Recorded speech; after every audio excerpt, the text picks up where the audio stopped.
ከእግዚአብሔር ከአባታችን ከጌታም ከኢየሱስ ክርስቶስ ጸጋና ሰላም ለእናንተ ይሁን።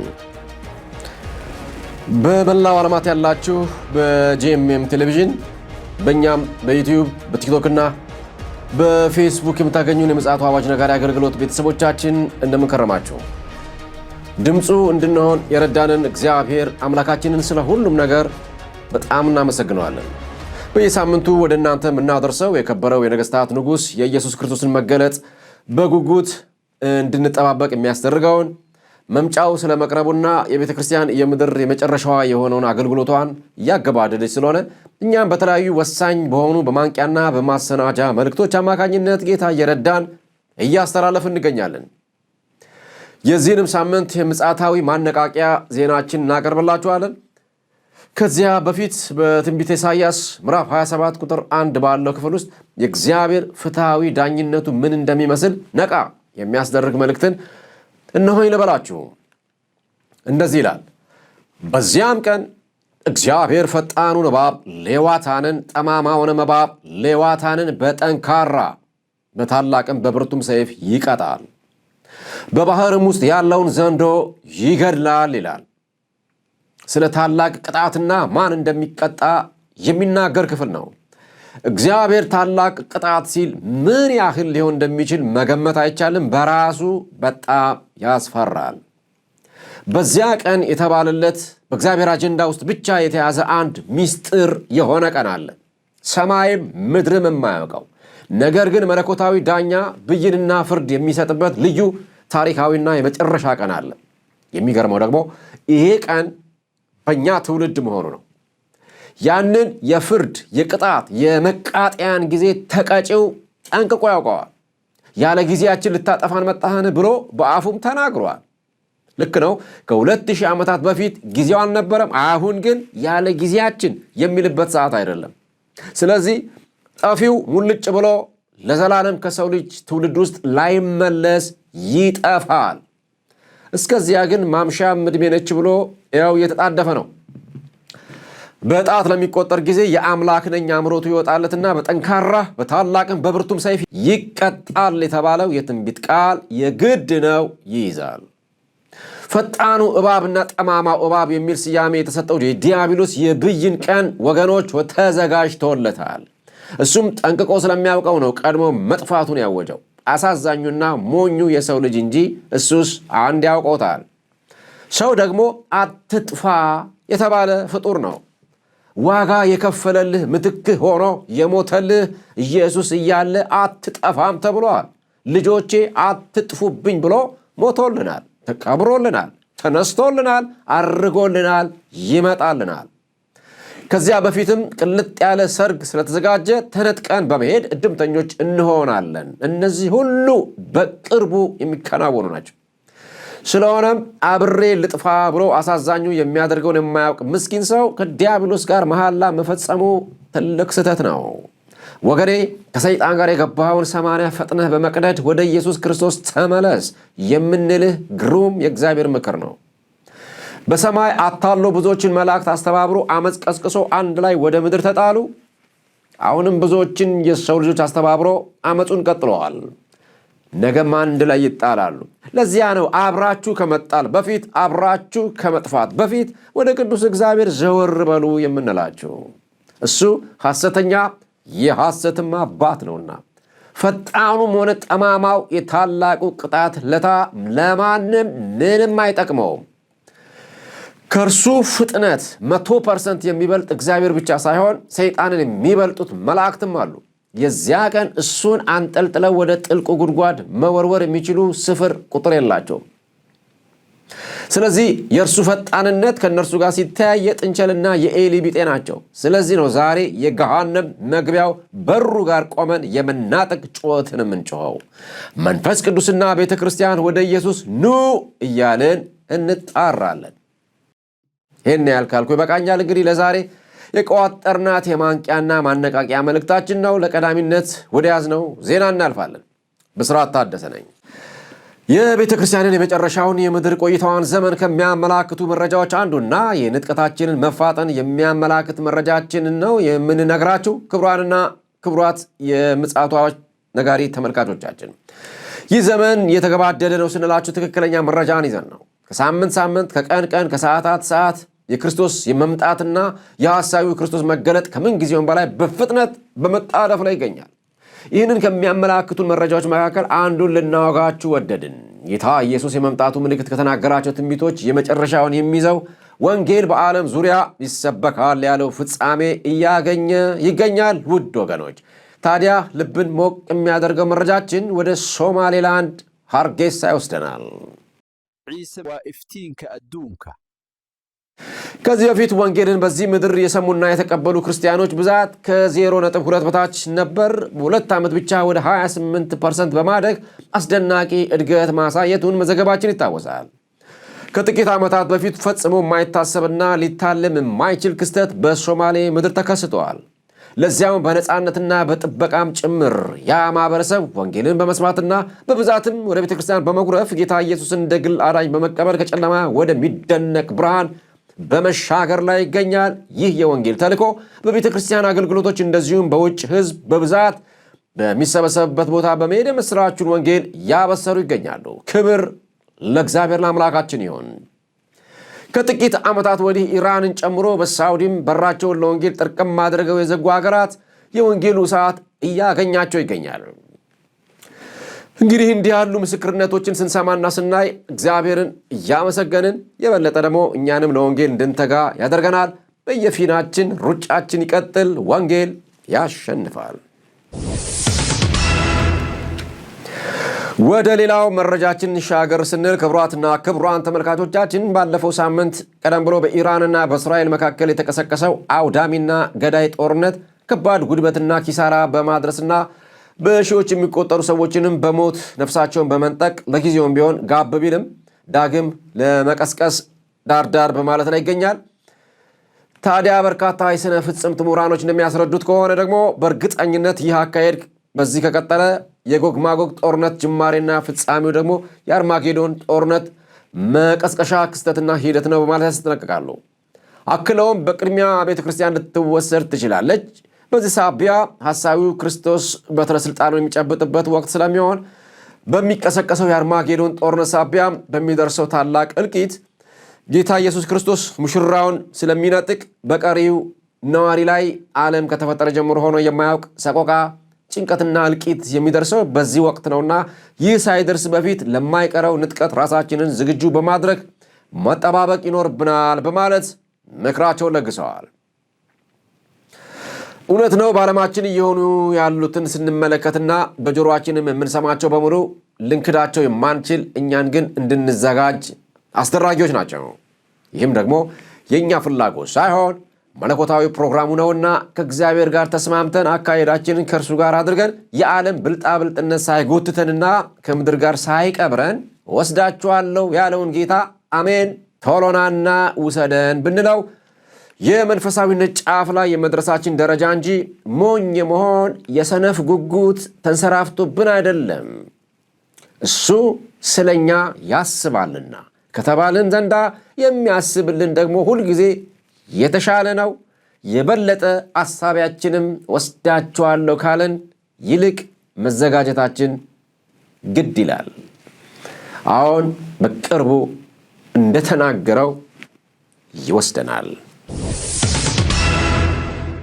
ክቡራትና ክቡራን የምትከታተሉት የምፅዓቱ አዋጅ ነጋሪ አገልግሎት ይህን ዘመን ማትመረምሩ እንዴት ነው ተብሎ በኢየሱስ ክርስቶስ የተጠየቀው ጥያቄ ምላሽ ለመስጠት መረጃዎችን በመጠቆም የቤተ ክርስቲያንንም የሰርጓን መዳረስ አስመልክቶ ጥቂት ስለመቅረቱ ማዘጋጃ መለከት ነፊ እወጃ አገልግሎታችንን ነው።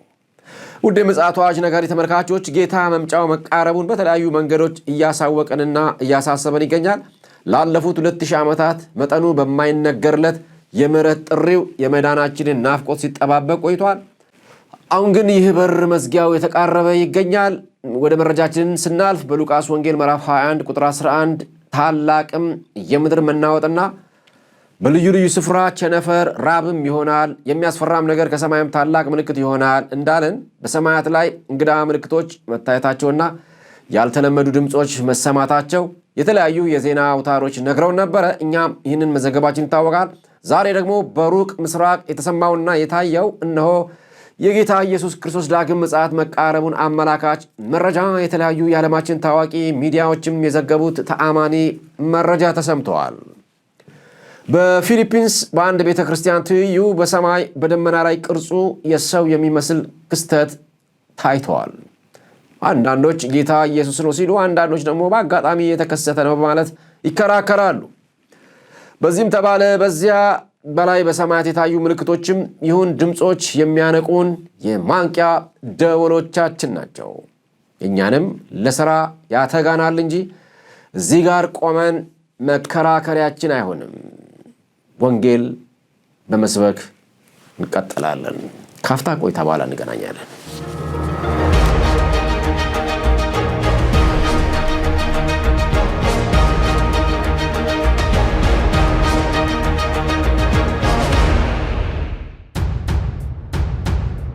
እየመጣ ነው። ቀን እየመጣ ነው። ወደ መዳናችን እየተጠጋን ነው። ኢየሱስ እየመጣ። ለዚህ ነው የመጀመሪያዎቹ አማኞች ማራናታ፣ ሰላምታቸው ማራናታ ነበር። ጌታ ኢየሱስ ሆይና። የምንናፍቀው ህይወት እየመጣ ነው። ትግል የሌለበት ህይወት እየመጣ ነው። እንግዳችን እየመጣ ነው። ከትላንት ይልቅ ዛሬ መዳናችን ቀርቧል። አሁን ሌሊቱ እያለፈ ነው። ቀኑ እየመጣ ነው። ክብር ለእግዚአብሔር ይሁን። በጣም ትልቁ ጥያቄ ግን እንግዳ እንዳለበት ሰው እንዴት እንኖር ነው። እኮ በጣም ደስ ይላል። ስናወራው ደስ ይላል። ሌሊት እያለፈ ቀን እየመጣ ነው ወገኖች። ዘመን እያለቀ ነው። ወደ ሞታችን እየተጠጋን ነው። በሌላ አገላለጽ ለክርስቲያን ወደ መዳናችን እየተጠጋን ነው። በቃ ፊቱን ልናየው እየተጠጋ። ምን አይነት ድንዛዜ እንደገባብን አናውቅም። አላውቅም። ክሎስ፣ ከትላንት ይልቅ ዛሬ ክሎስ፣ ቅርብ። ትላንት ከነበረን ህይወት ቅርብ። እንዴት እንኑር? እንዴት እንኑር? የኢየሱስ ምጽአት ፍጻሜ የኛም ፍጻሜ እስከቶን እየቀረበ ስለሆነ ይሄ የገባው አማኝ እንዴት ይኖራል ነው። ሮሜ 13 እሱ ነው። ግልጽ የሆኑ ነገሮች ይናገራል። እኔም ግልጽ አድርጌላችሁ እሄዳለሁ። በጣም ግልጽ ነው ጳውሎስ የሚያወራው። አይታችሁት እንደሆነ አታችሁ በሚገልጽበት ቋንቋ። አሁን ቀደም ሌሊቱ ያለፈ ምን እየመጣ ነው? ቀን እየመጣ። ይሄ ምን ይባላል? በአንድ ቃል ወጋገን ሆኗል። ወጋገን ሆኗል። ትራንዚሽን ላይ ነን። ሌሊቱ እያለፈ ቀን እየመጣ ነው። ሌሊት አልፎ ማታ ሲነጋ ጠዋት ሰው ምን ያረጋል ብለን እኮ ነው መጠየቅ ያለብን። በቃ አሁን እሺ ይሄን እንዝጋውና ላጭር ጊዜ ይሄን ተውትና ሌሊት አልፎ ጠዋት ሲነጋ ሰው ምን ያረጋል? በአካል ማለት ፊዚካሊ በዚህ ህይወታችን ብዙ ነገር ሊያረግ ይችላል። ብዙ ነገር ሊያረግ ይችላል። ግን ቢያንስ 3 ነገር አድርጋችኋል ዛሬ። ይሄን ያለ ምንም እያንዳንዳችን ያረግናቸው 3 ነገሮች እነግራችኋለሁ። እያንዳንዳችን ዛሬ ጠዋት ያረግነው ምንም በቃ ይሄን ያላረገ የለም። ይሄን ያላረገ የለም። ዛሬ ሲነጋ ሌሊቱ አልፎ ቀኑ ሲመጣ ይሄን ያላረገ የለም። ምን አርገናል? ተኝተን ነበረ፣ ነቃን። ይሄን ያላረገ የለም። አሁን እንደተኛ ይመጣ የለም። ነቃን።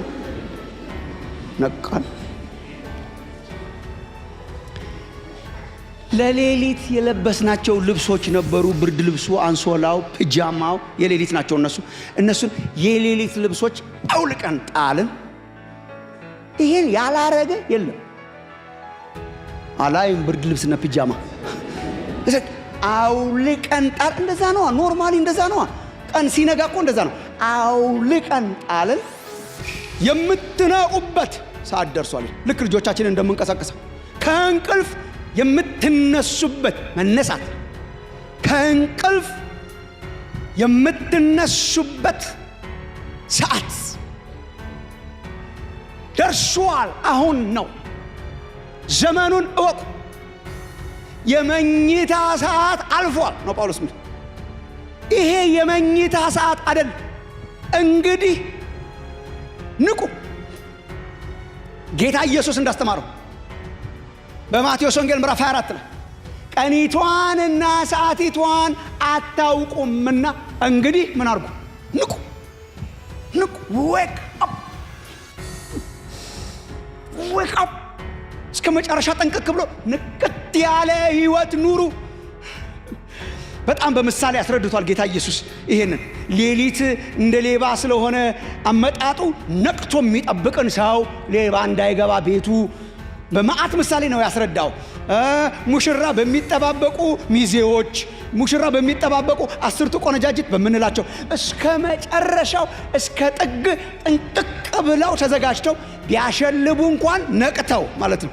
ሁሉም አሸልበዋል፣ ግን የአምስቱ አሸላለብ ለየት ያለ አሸላለብ ነው። That's like any time ሊበራ በሚችል ጥንቅቅ ባለ አይነት ዝግጅት ተጠናቀው ንቅት እየመጣ ነው ኢየሱስ። ኦር እኛ እየተጠጋን ነው። ኦር በሌላ አገላለጽ ከትላንት ይልቅ ዛሬ መዳናችን ወደኛ እየቀረበ ነው። ታዲያ እንዴት አይነት ህይወት ነው ክርስቲያን የሚኖረው? የነቃ wake up። እኛ እንደ ሌሊት ሰው አንኖር። እኛ እንግዳ እንዳለበት ሰው የነቃ መንፈሳዊ ህይወት፣ የጋለ መንፈሳዊ ህይወት፣ ፓሽኔት የሆነ ብዙ መናገር እችላለሁ፣ ግን I hope ካፕቸር እንደምታደርጉት ወንድሞቼ እህቶቼ። በጣም ብዙ ክርስቲያን in the church these days ባልነቃ ህይወት ነው የሚመላለሰው። የሆነ ንቅት ያለ ነገር አይታያችሁም? አንዳንዶቹ ስታያችሁ እንደውም ንቅት ያሉትን ያከረሩ ይመስለናል። ያዳመጥነው መልእክት የተላለፈው ዘመኑን ማወቅ እንደሚገባን እግዚአብሔር የተናገረበት የዶክተር ማሙሻ ፈንታ መልእክት ነበር። እጅግ ወሳኝ የዘመናችን ትምህርትና ጥናት ቢኖር ዘመኑን ማትመረምሩ ስለምን ነው ተብሎ በኢየሱስ ክርስቶስ ጥያቄ የቀረበውን መመለስ መቻል ነው። እንዴትስ መኖር አለብን? የሰማነው በጣም ጥሩ ማንቂያ ነው። እስኪ ደግሞ የእንደገና አምላክ ነው በሚለው የቤቴል መዘምራን ጋር አብረ ቆይታ እናደርግና ተመልሰን እንገናኛለን። ባላችሁበት መልካም ቆይታ።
እውነት ነው። እንግዲህ እግዚአብሔርን በመተማመን የሚጠባበቁ ኃይላቸው እንዴት እንደሚታደስ የሰማነው ዝማሬ ግሩም ነው።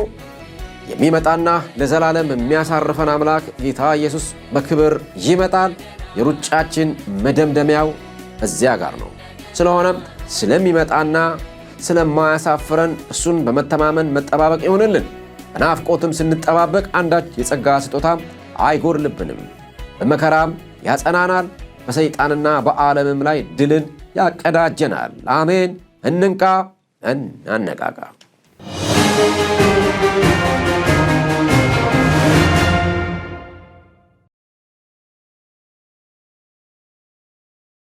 ክቡራት አድማጮችና ተመልካቾቻችን በየቀኑ በዓለማችን ላይ ምን እየሆነ እንዳለ የሚያመላክቱንን የየዕለቱን መረጃዎች በዩቲዩባችን በፓስተር አለማየሁ ነሞና በወንድማችን ይልቃል አስራት የሚቀርቡ ወቅቱን የጠበቁ ወሳኝ ሐሳቦችና ውይይቶችን የሚያደርጉትን እንደዚሁም ደግሞ ዘወትር ቅዳሜ በቀጥታ ስርጭታችን ገብታችሁም ደግሞ ትከታተሉ ዘንድ ለወገኖችም ሼር ልታደርጉላቸው ጥሪ ያደርግላቸዋለሁ። ለመቋጫነት ወደ ያዝነው መረጃ ወደ ተፈጥሮ አደጋ ዜና እናልፋለን። በሩቅ ምስራቅ በቻይና ደማቅ የሆነ ዓለም አቀፍ ንግድ የሚካሄድባት ጓንዡ የተባለች ከተማ በቻይና ታሪክ ታይቶና ተሰምቶ የማይታወቅ ሪከርድ ያስቆጠረ የጎርፍ አደጋ ተከስቶ በርካታ መሰረተ ልማቶችን ጨምሮ የሰዎችን መኖሪያ ቤት እንዳልነበር በማድረግ እስካሁን ያልበረደ ከባድ አደጋ ተከስቷል።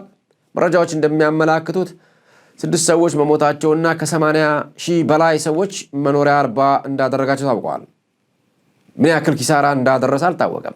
በሌላ ዜና በጎረቤት ሀገር በጃፓን ከ500 በላይ የመሬት መንቀጥቀጥ በመከሰት ከባድ ጉዳት ማስከተሉም ታውቋል።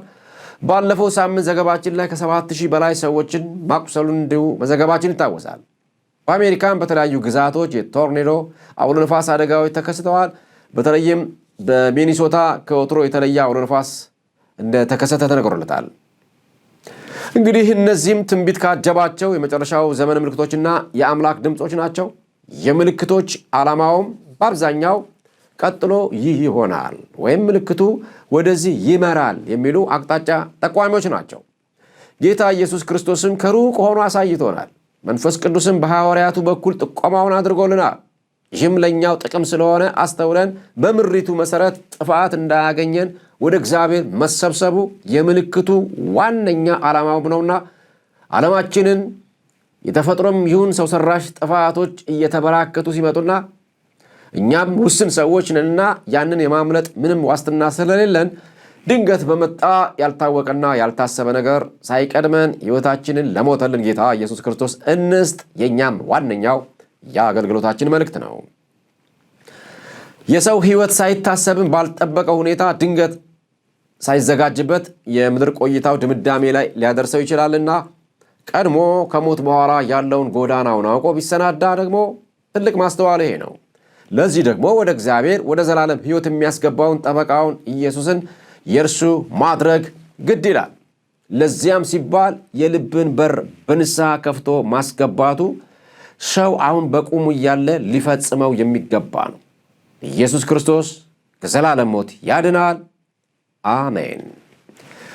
እንግዲህ ለዕለቱ አሰናድተነው የነበረው የምፅዓቱ አዋጅ ነጋሪ መረጃዎቻችን የተከታተላችሁትን ይመስል ነበር። ዜናውን ብስራት ታደሰ አነበብኩላችሁ። በቴክኒኩ መረጃዎችን ማጠናክሮ የሚያዘጋጅልን ይልቃል አስራት ነው። ምፅዓቱ አዋጅ ነጋሪ አገልግሎት በማለትም ዩቲዩባችንን ሼር፣ ላይክ እና ሰብስክራይብ በማድረግም አብረን አገልግሎታችን እንቀጥል። እየጸለያችሁልን ያላችሁ ወገኖች እግዚአብሔር አብዝቶ ይባርካችሁ። እግዚአብሔር አምላክ ቢፈቅድና ብንኖር በሚቀጥለው ሳምንት ሌሎች ማንቂያ መረጃዎችን ይዘንላችሁ እንቀርባለን። እነሆ በቶሎ እመጣለሁ፣ ለእያንዳንዱም እንደ ሥራው መጠን እከፍል ዘንድ ዋጋዬ ከኔ ጋር አለ። አልፋና ኦሜጋ፣ ፊተኛውና ኋለኛው፣ መጀመሪያውና መጨረሻው እኔ ነኝ። ዮሐንስ ራእይ ምዕራፍ 22 ከቁጥር 12 እስከ 13። እግዚአብሔር አምላክ ባላችሁበት አብዝቶ ይባርካችሁ። በደህና ሁኑ።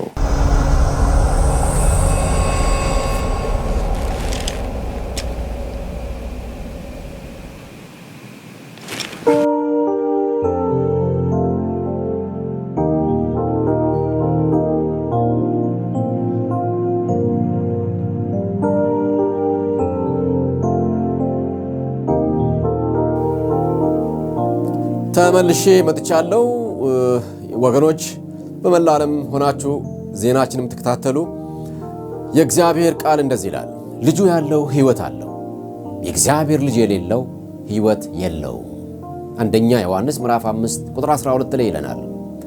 እንግዲህ እግዚአብሔር ሐሳብና አጀንዳ ሰውን ወደ ቀደመ ወደ ዘላለም ሕይወት መመለስ ነውና ሰው በኃጢአት ከወደቀ ጀምሮ እንዴት ብሎ ወደ እርሱ የሚመጣበትን መንገዶች ሲያመቻችለት፣ ሰውን በአመፃው ሲቀጥል፣ መጨረሻ ግን ጌታ ኢየሱስ ክርስቶስ ምትክ የሌለውን ኃጢአት የሌለበት ሰው ሆኖ ተወልዶ ክቡር ደሙን ወደ አብ አቅርቦ ተፈጸመ ብሎ ሕይወቱን ሰጠልን። እግዚአብሔር የተመሰገነ ይሁን። ከዚህ በኋላ በዓለም ላሉ ሰዎች በሙሉ ለነጩም፣ ለጥቁሩም፣ ለሀብታሙም፣ ለድሃውም፣ ለተማረውም፣ ላልተማረውም በዓለም ላይ ለሰዎች ሁሉ የመታረቂያው መካከለኛ ክርስቶስ ብቻ ስለሆነ ሌላ ምንም ተጨማሪ ስለማያስፈልግና ጭማሪም ስለማይመጥነው በኢየሱስ ክርስቶስ በኩል የመጡትን ብቻ ስለሆነም እግዚአብሔር የሚቀበለው። ለዚያም ነው እኛ ይህንን የምስራች፣ ይህንን ታላቅ ደስታ፣ ታላቅ የምስራች፣ ታላቅ መድኃኒት የሆነውን ክርስቶስን ለማድረስ አብዝተን የምንጮኸው። እንደዚህ የሚባል ሃይማኖት አለኝ ብንለው እግዚአብሔር አያውቀው። ልጄ ኢየሱስ አለህ ወይ ነው ጥያቄው። ልጁ ያለው ሕይወት አለው የሚለው ለዚያ ነው። ይሄ ሕይወት የሌላችሁ ቀናችሁ ዛሬ ነው። በየትኛውም የሀብትና የእውቀት ጣሪያ ላይ ያላችሁም ሆነ በሕመምም ያላችሁ፣ እንደዚሁም በማረሚያ ቤት የምትገኙ፣ በቤታችሁ በየጓዳችሁ በየመኝታ ቤታችሁ በትራንስፖርትም ሆናችሁ በስልኮቻችሁ አሁን እየሰማችሁ እያዳመጣችሁኝ ያላችሁ በሙሉ ይህንን ዕድል ተጠቀሙበት። እግዚአብሔር አሳልፎ የሰጣችሁ የከበረ ዕድል ነው። አጠገባችሁ ነው ያለው። ውጫችን የሞላ ቢመስልም ውስጣችንን ክርስቶስ ቦታውን ካልያዘ የሰውነት ክብር ላይ ገና አልደረስንምና በአንዲት ደቂቃ ንስሐ ክርስቶስን የሕይወታችሁ ጌታ አድርጉት። በስብከት ሞኝነት የሚያምኑትን ሊያድን የእግዚአብሔር በጎ ፈቃድ ሆኗልና ማንም ሁለተኛውን ሞት እንዳይሞት ዕድል ሰጥቶናል። መጠቀም የእኛ ፈንታ ነው። ትንፋሻችን ጸጥ እስክትል ድረስ ይጠብቀናልና በቁም እያላችሁ ዛሬ የእርቅ ቀን እንዲሆንላችሁ ከኔ ጋር አብረን በእግዚአብሔር ፊት አጭር ደቂቃ ንስሐ እንገባለን። አምናችሁ እኔ የምለውን በአፋችሁ ተናገሩ። የግድ መጮህ አያስፈልጋችሁም። ቀስ ብላችሁ መናገር ትችላላችሁ። እግዚአብሔር ይሰማችኋል። መንፈስ ስለሆነ ይሰማችኋል። እመኑት። የእውነታችሁን በሉ። ይቀበላችኋል። እግዚአብሔር ሆይ ይህንን ትልቅ ዕድል ስለሰጠኸኝ አመሰግንሃለሁ። እንድሞት አትፈልግምና ኢየሱስ ክርስቶስ በመስቀል ላይ ለእኔ ሲል እንደሞተ እንደተቀበረና እንደተነሳ ደግሞም እንደሚመጣ አምናለሁ። ሕይወቴን ተቀበለኝ፣ በደሌንና መተላለፌን ይቅር በለኝ። ይቅር ስላልከኝም አመሰግናለሁ። በኢየሱስ ክርስቶስ ስም አሜን፣ አሜን። ክብር ሁሉ ለእግዚአብሔር ይሁን። ከኔ ጋር አብራችሁ የጸለያችሁ እንኳን ደስ አላችሁ። ደጋግማችሁ በኢየሱስ ክርስቶስ ስም እያላችሁ ጸልዩ። መጽሐፍ ቅዱስን ከዮሐንስ ወንጌል ጀምራችሁ አንብቡ። በአካባቢያችሁ ወደሚገኝ ቤተ ክርስቲያን ሄዳችሁም ኅብረት አድርጉ። ለእኛም ደውሉልን፣ እንጸልይላችኋለን፣ እናበረታታችኋለን። እግዚአብሔር አምላክ ይባርካችሁ። በደህና ሁኑ።